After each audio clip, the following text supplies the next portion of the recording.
Here's how to convert from fractions to decimals using the calculator. So for example, if you have a fraction like 100 divided by 75, and your calculator gives you the answer in fraction as 4/3, or you don't want it to be as a fraction, you want it to be in decimal form, you simply press this button, SD, and it converts it to a decimal for you. Here's how to solve binary operations using a calculator.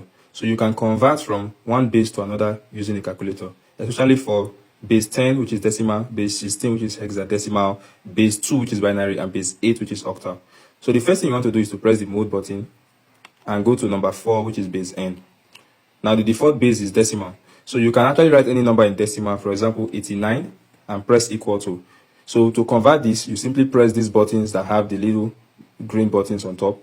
So to convert it to a hexadecimal, I press this hex. So it is 59 in hexadecimal. And then I press this binary. So this is the value in binary 1011001. And I can also press this for octal. So in base 8, it is 131.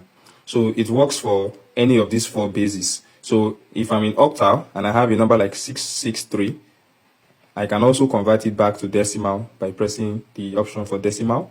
That is 435 in decimal. And this is it, 1D3 in hexadecimal.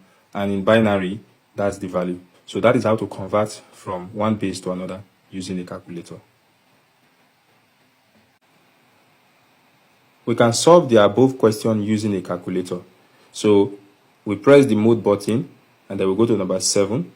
So we can write it down now. 3x squared. For x, we'll click alpha and then we'll click the x here. So that's 3x squared plus 4x plus 3. So this is f of x.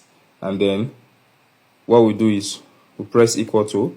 And then this start simply means from where do you want it to start imputing values of x? Do you want it to start from x as 1 or x as 2?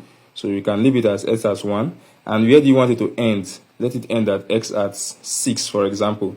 This step means, do you want it to skip one step, like, 1, 3, 5, 7? But if you want it to bring out all the values, just leave it as step 1.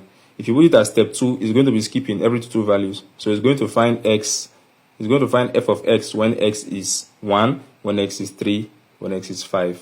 But we want it to bring out 1, 2, 3, 4, 5. So we're going to leave the step as 1. When you press equal to, the table comes out. So when x is 1, f of x is 10. When x is 2, f of x is 23. And so on and so forth, down to the 5th digits, or the 6th digit rather. So this is how we can use a calculator to get a table of values for f of x when x is 1 to 6. Here's how to convert a complex number from a rectangular form into a polar form. So first of all, you want to make sure that your calculator is set to a complex mode. That's the only way you can actually write 4 plus 6i. So the next thing is to press your equal to, and then you're going to press shift 2, and you're going to pick option 3, which is a polar form.